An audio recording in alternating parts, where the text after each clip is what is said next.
আমাদের দাবি হচ্ছে আমাদের যে সহপাঠী বৃন্দ আছে তাদেরকে সসম্মানে আবার ক্লাসে ফিরত নিতে হবে এবং পুলিশ যারা এখানে লাঠিচার্জ করেছে আমাদের উপর তাদের অবশ্যই আইনের আওতায় আনতে হবে এবং তারা কি কারণে কোন কৈফিয়তে তারা স্টুডেন্টদের উপর আবার আন্দোলন করছে, যেখানে জুলাই অভ্যুত্থানের সময়ও এই জায়গার মধ্যে পুলিশ সাহস করে না, সেখানে অন্তর্বর্তী সরকারের সময় কি কারণে তারা সাহস করছে এটা আমরা জানতে চাই। এটা আসলে ইন্ধন কার থেকে আসছে? এটা দাবির মধ্যে আমাদের দুইটা দাবি, ছাত্রদেরকে অবিলম্বে আবার স্টুডেন্টশিপ প্রত্যাহার করে তাদেরকে ক্লাসে নিয়ে যাওয়া এবং পুলিশদের বিচার করা।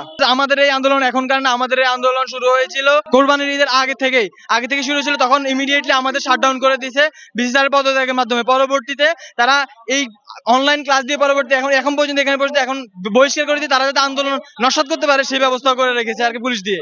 আমাদের সাথে প্রশাসন থেকে প্রক্টোরিয়াল টিম এসে কথা বলেছে, কথা বলার পরে পুলিশ লেলিয়ে গেছে, আমাদের উপর হামলা করেছে আর কি। শুধু আমরা ছাত্ররা না, যারা সাধারণ রাস্তার পাশে হাঁটছিল আমাদের সমর্থন করছিল তাদেরকেও মারছে পুলিশ। শুধু মারে নাই, লাঠি মারে, মেয়েদের মাথার মধ্যে লাঠি মারছে, পা ভেঙে ফেলছে, এমন এক অবস্থা হয়েছে। আমরা হসপিটালাইজ করেছি 2 জনকে, এখন আরেকজন আছে 3 জন। আন্দোলনটা অনেক আগের আর কি, 2 মাস 3 মাস হয়ে যাচ্ছে আর কি। তো আজকের আন্দোলনটা হলো আমাদের ইউনাইটেড ইন্টারন্যাশনাল ইউনিভার্সিটি থেকে 26 জন শিক্ষার্থীকে টোটাল 39 জন, সেখান থেকে 26 জনকে পার্মানেন্টলি বহিষ্কার করা হয়েছে। তো সেটা নিয়ে আমরা এখানে শান্তিপূর্ণ আন্দোলন করতেছিলাম। তার মুহূর্তে আমরা কলেজ অথরিটির সাথেও কথা বলতেছিলাম। এর মধ্যে পুলিশ বিতর্কিত হামলা করে, অতর্কিত তারা সাধারণ জনগণ পর্যন্ত ছাড়ে নাই। তারা এমন ভাবে লাঠিচার্জ করছে, এটা কোনো ছত্রভঙ্গের মধ্যে পড়ে না।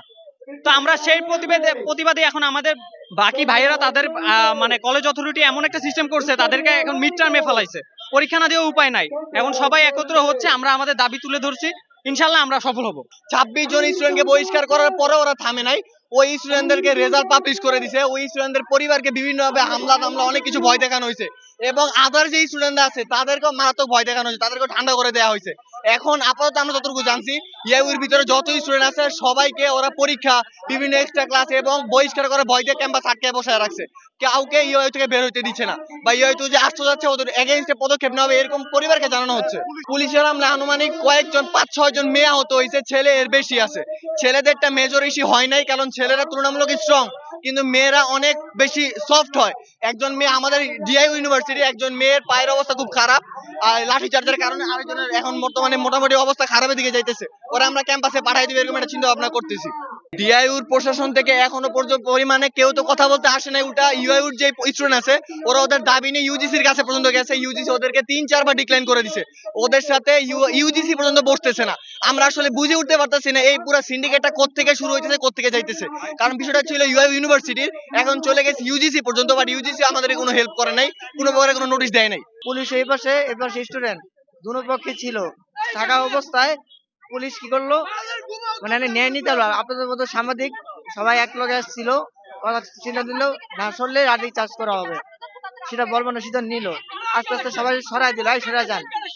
সরাই দেওয়ার পরে কি করবো, মহিলা কনস্টেবল থাকার দরকার ছিল জায়গার ভিতরে, কিন্তু মহিলা মানুষ না নিয়ে ইউজ করা স্টুডেন্টরা ছিল, স্টুডেন্টরা থাকা অবস্থায় সেই পুলিশে পুরুষ মানুষের ধাক্কা দিয়া মেয়েটারে ফালা দিয়া মেয়েটার উপর দিয়া কমসে কম এই মোটা মোটা ছেলেদের দিয়া নাকে মুখে মানে এমন ভাবে পাড়া দেওয়া হয়েছে শুভ অবস্থায়।